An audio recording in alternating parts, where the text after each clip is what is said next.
Metal Nation Radio. United we rock. Definitely heard your music, but they don't really know who you guys are. So, Chaos Theory. Maybe you can go around and say who you are and what you do for the band.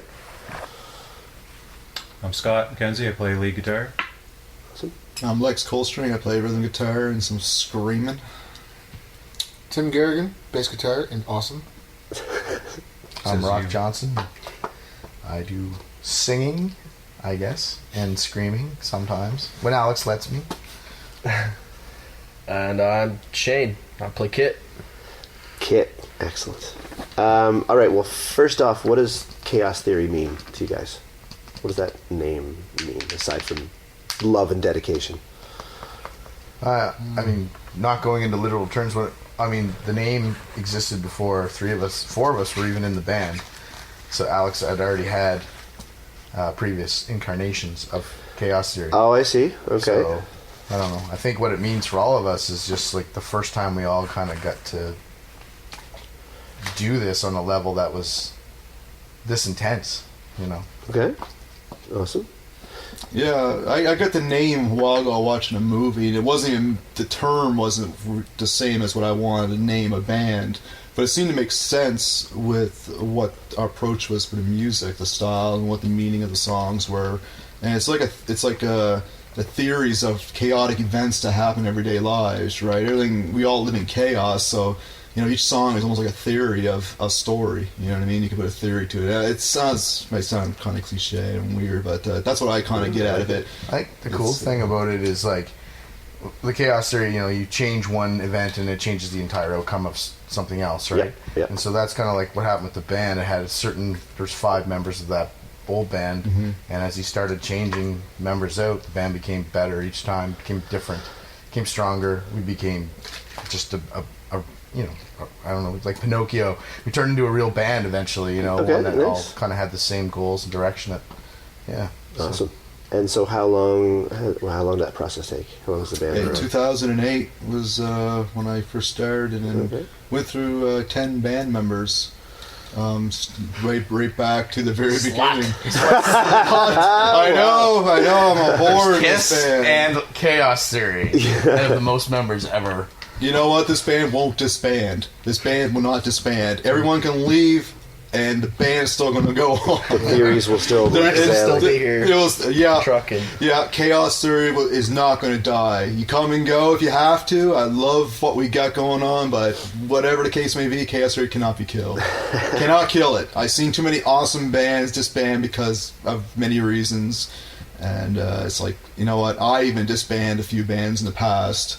And I was like, not this time. Just keep going. And it's shown to be a very good, that I did not let go. I did not say, I can't take it anymore because everyone's gone through hell in life. And so, this is the one thing that you just keep kicking me in the ass, and you're not giving up. You keep going. Nice. So. Good. All right. Well, let's say you meet, a new metalhead on the street, and they see your poster, Chaos Theory. Fuck. What do you guys sound like? What would you tell them? At the risk of, I don't want to categorize or put you in a pigeonhole or anything, but if you were to describe so hard to now, because so many people have genre, subgenre within the subgenre, and it's like... In all honesty, I think I'm genre illiterate, so, Same, man. What do you hear? I don't know, because I hear people... I tell people it's like a borderline hard rock metal band. Yeah. Because there's elements of our songs that are very hard rock, and there's elements of our song that are very metal. And it doesn't seem to fit into any one category. And that's the problem that we have when we try to play shows with some people, is that, some bands are too hard for, but some bands are too light for. So we kind of blur that line between a typical hard rock band and a typical metal band. Mm-hmm. Call ourselves hard metal or rock metal. Alternative progressive groove metal. Well, I've been calling us alternative metal, but they're like, like a new metal? I'm like, no, we're not. We don't rap or like that kind of new metal is a quote, but I don't know. It's like you got people who are surprised when they hear certain songs we play live, like, whoa, man, the metal. Then you hear people surprised, like, whoa, that's such a melodic rock song. Yeah. You surprise them left and right. Like, the funniest I heard is Alice in Chains on steroids. I heard that one. Yeah. Or Alice in Chains Okay. meets Slayer. That's another one I heard. I don't know where they get them from. Interesting. But I mean, they're all my influences, some sort, brought in, and everyone here has their. Yeah, there's a lot of There's a- different influences. Oh, tons of Yeah. influences in this band. It's pretty spanning. If we all were to bring our own mixed album and put it on put it in a car, it would be You wouldn't totally think it was unique. 5 guys in a pseudo or in a metal band. You wouldn't think that, I'm sure. Yeah. But that's good, though. I think having a breadth of library in your listening life was going to bring more depth to your writing, essentially. And I think you described it exactly how I would. All 5 of You've us got play that- guitar too, so that's That's amazing. Rock was mentioning that earlier. We got everyone here plays guitars, and everyone's got riffs. Like Shane's got riffs, Rock's got riffs, Tim's got riffs, I got riffs, and he's got riffs. So it's just like we're not going to run out of material. So in terms of your many different concoctions of the band up until now, is that the best dynamic? You can all sort of work together and communicate and Yeah. The reason why, one of the reasons why I love playing in this band so much is this process. When we all walk into a room with no preconceived notions of what's going to happen, and an idea comes out, and there's no set rules for how that idea develops. It's just, well, let's try this, and then we'll play it. It doesn't work. Well, let's try something else. And then if one person's playing something that doesn't sound right, they're going to get told. Yep. But nobody has an ego to take offense to that, right? Nice. So the creative process in this group, for me, is nothing like I've ever experienced with anybody else. Yeah. It reminds me of, in a sense, like Tool, the band Tool. I can just imagine them getting together and just writing stuff. And there's really no rules in place because if you listen to their music, it's all over the map. It's amazing and it's so unique that no one in there could have said, no, can't do that, we can't do that. It's like, yeah, let's do that, and let's do that. Oh, let's do that too, and really give it a really unique flavor. Nice. The words that I like here is, well, let's try it. Let's try it. And we'll try it and see what happens. Yeah. You know? Yeah, it's been really good. I mean, especially since Shane's joined the band, like the focus on, exploring option A, B, C, and D in every song is increased because he can adapt so quickly. Oh, you mean this? And it's done, Nice. And so that's helped us a lot to try things out and have things come together quicker. Yeah. Well, I don't know how much foundation you just had before today, but I mean, I essentially watched you put a song together in half an hour. So, and I mean, it was pretty tight near It's the end of true. it. It's we have chemistry. Yeah. Chemistry, like it's just like the chemistry set. It's just get this concoction just bubbling away, and it just seems to all stick together, right? Awesome. I'm looking at the poster over there, and it says, was it 2012 that the album came out? Is Yep. that the first album? Yeah.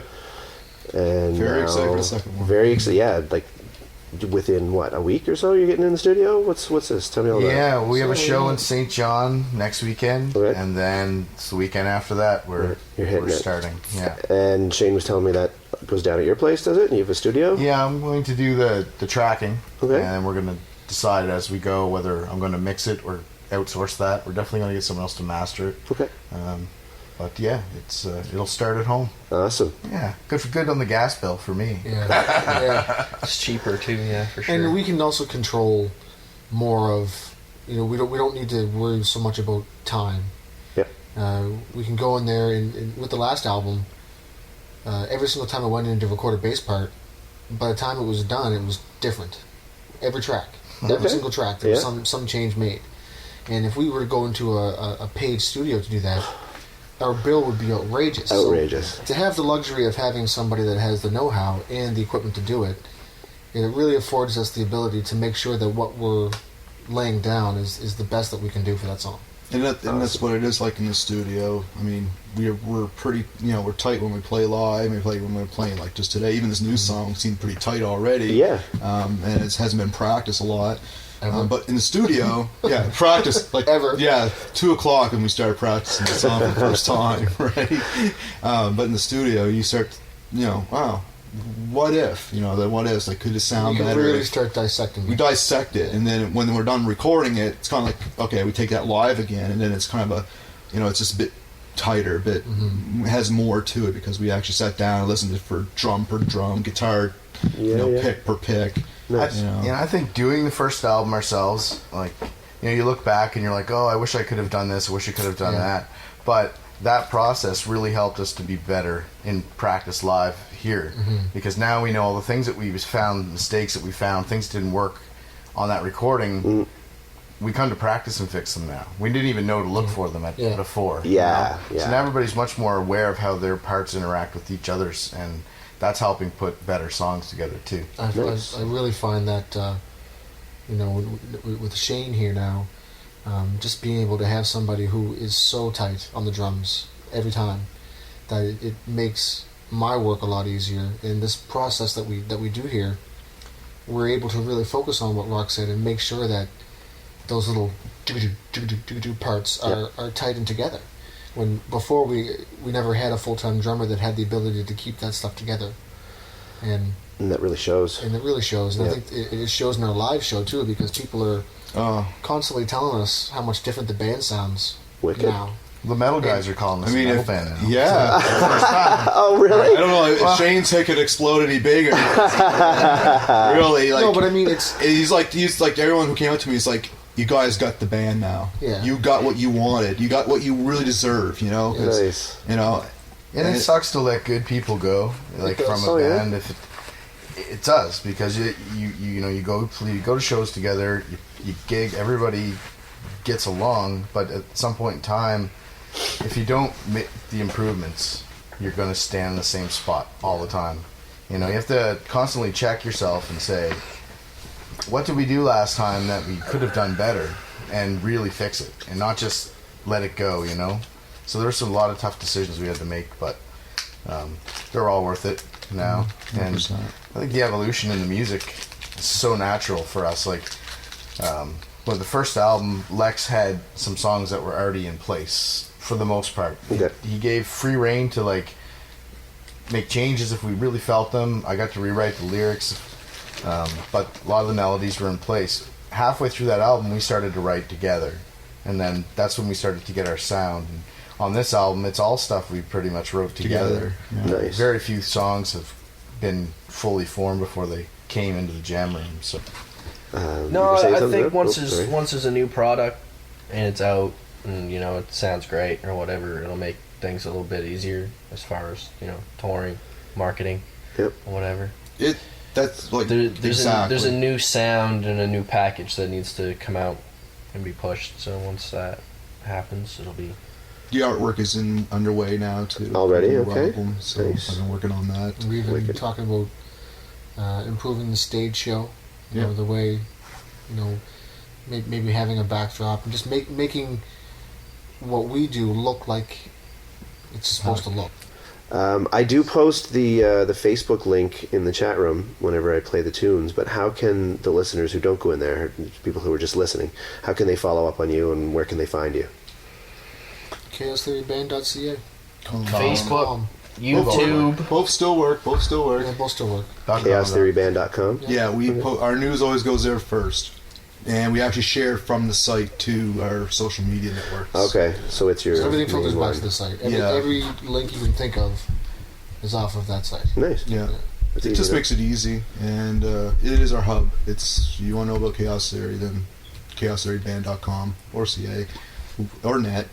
You got them all. You got them all covered. Yeah. I got them all. We even have a trademark in Canada for it. So Wow, Canadian nice. trademark for Chaos Theory. If you know anyone that's named Chaos Theory in Canada, let me know. I'm gonna go kick some butt. I will send you a message. I can sue. Actually, Make that tour money. That actually helps because I had one of the versions of Chaos Theory, probably 2009. I'm not sure.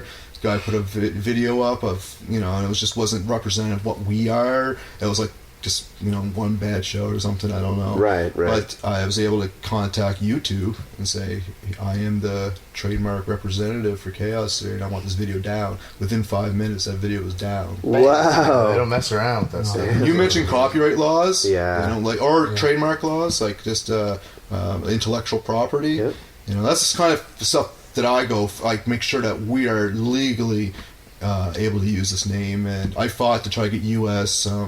Didn't go through. Cost me about $1,500 to try. Wow. But because I tried, no one else can try. And the reason why I didn't get it is because there's this Japanese music company called Chaos Theory down in California. Not even a band, But because they're a music-related company, they felt that it would be confusing for for people to understand. And the music, if you like, the bands weren't called Chaos Theory. No, just their label, whatever was called Chaos Theory. So in the U.S., will be known as Chaos Theory X. Yeah, Chaos Theory X. But the thing is that there's now been an effort. Yeah. So no one else can go, and we actually there actually already was a band from Denver or something. Detroit. They'd renamed their band because they were Chaos Theory, and they changed their name because of the discrepancies. It's a lot of stuff like that people don't think to do, and until they're in a situation where it's like kicking them in the ass, like Bush X. You will adapt. Well, I don't want to keep you from the practice too long, so. Is there anything else? I think we're good for now. I catch up again once the album comes out for sure. Yeah, and maybe work on a little listening party. Air the album and all that stuff.